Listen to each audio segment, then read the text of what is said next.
I wake up to the quiet tick of my alarm clock, the same routine I've followed for years now. It's 6:30 a.m. The Seattle sky outside our bedroom window is still dark, a grayish haze settling over the city like it's too tired to get up yet. I crawl out of bed carefully, cautious not to wake Sabrina. She's cuddled up under the blankets, her dark hair flowing across the pillow. 10 years of marriage, and I still catch myself staring at her sometimes, wondering how we got here. My name's Caleb Roy, 36 years old, senior systems analyst at a tech firm downtown. It's a decent job, steady, pays the bills, keeps the lights on in this modest two-bedroom house we bought 6 years ago. Folks say I'm dependable, the kind of man you can trust. Soft-spoken, maybe a touch too reserved. Yet I've always liked things calm, predictable. That's me in a nutshell. I trudge into the kitchen, turn on the coffee machine, and lean on the counter as it gurgles to life. The home is quiet, just the way I like it, before the day starts tugging me in its usual ways. Sabrina is still asleep, and for a minute I let myself appreciate the stillness. Work's been excellent lately. My supervisor keeps hinting at a promotion, something about overseeing a new project. I don't talk about it much yet. Sabrina doesn't ask, and I don't push. That's how we've always been. She's the spark, the one who fills a room with her laugh, her plans, her energy. I'm the anchor, keeping things steady while she shines. It works, usually. But there's this weight I've been carrying, one I don't talk about out loud. It's not just me and Sabrina anymore. Not really, it's her family too. Her sisters, Mira and Talia. They've got this way of pulling me into their lives without ever asking if I want to be there. It started small, back when we were newlyweds. A favor here, a brief errand there.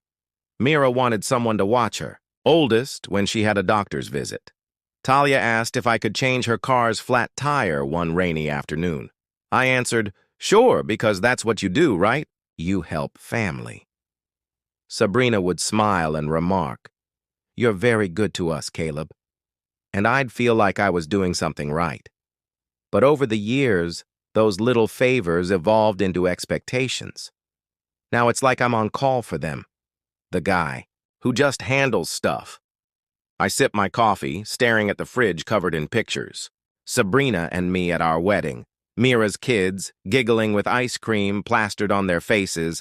Talia's twins, clinging to my legs during some park picnic I don't even remember agreeing to. Last weekend, Mira dropped off her 3 kids, Lily, Max, and young Owen, without so much as a text prior. You're a savior, Caleb, she said, already halfway out the door. Sabrina simply laughed it off when I brought it up later. They're family, she stated, like that answered everything. I wanted to say something, to tell her I'm weary of being the good guy. But the words stopped in my mouth. I don't like fights, never have. So I nodded, maintained the peace, and spent my Saturday building a Lego castle with Max while Owen wept for his mom. Work is my escape in a way. I head out the door by 7:15, the cold March air touching my face as I lock up. The journey downtown is silent, just me and the radio turned down. At the office, I'm good at what I do, solving problems, writing code, keeping systems running smoothly. My desk is nice. My projects are on track. People respect me here. It's different from home, where I feel like I'm always playing catch-up with what everyone else needs. Sabrina texts me around noon, asking if I can grab groceries on my way back. Mira might come by later, she adds. I stare at the message, my thumb hovering over the screen. Might come by. That means she will, and she'll probably bring the kids again. I type back a quick yes and lay the phone down, rubbing my head. By the time I reach home, it's dark outside. Mira's already there. Her van's parked sideways in the driveway, and I can hear Owen sobbing before I even open the door. Sabrina is in the kitchen chatting with Mira over a bottle of wine as the kids run wild in the living room. Hello, babe? Sabrina cries out, scarcely glancing up. Can you keep an eye on them? We're just catching up. I set the grocery bags on the counter, my jaw stiff. Lily's chasing Max with a crayon. Owen's tugging at my trouser leg, snot streaming down his face. Hey, buddy, I say, picking him up. Mira glances over with a smile. You're so good with them, Caleb. Thanks for this. I nod, but inwardly I'm shouting. Good with them. Thanks for this. This isn't a compliment, it's a leash. I spend the next hour wrangling the kids, getting them down with a movie while Sabrina and Mira discuss some issue with Talia's husband. I'm half listening, wiping Owen's nose, when Mira says, You're like the brother we never had, Caleb. Sabrina laughs, and I force a grin. Brother, uncle, babysitter. I don't even know what I am to them anymore. Later, when Mira's gone and the house is silent again, Sabrina kisses my cheek and whispers, You're the best. You know that? I want to believe her.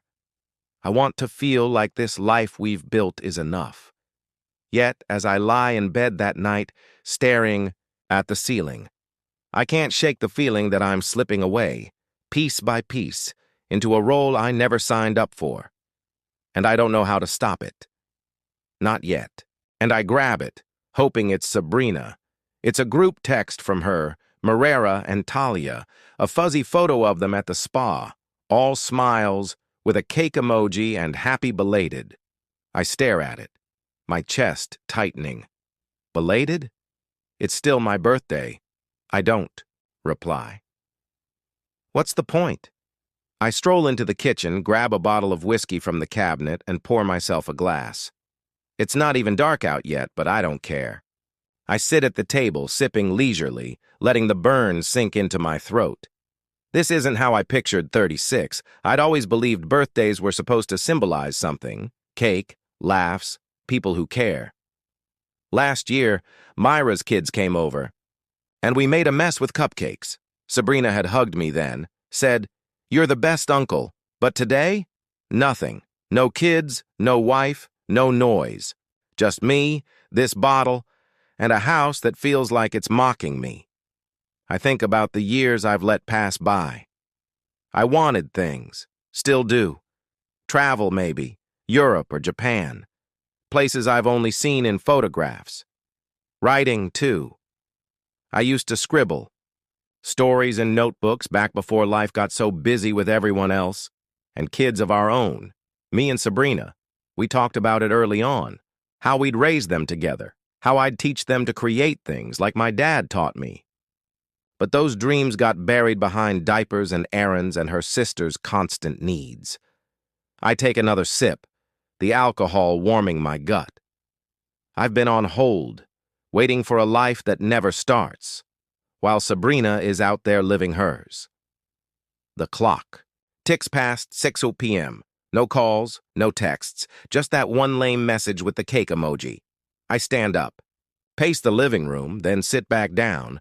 I could have said something this morning, told her I wanted her here, but I didn't. I never do.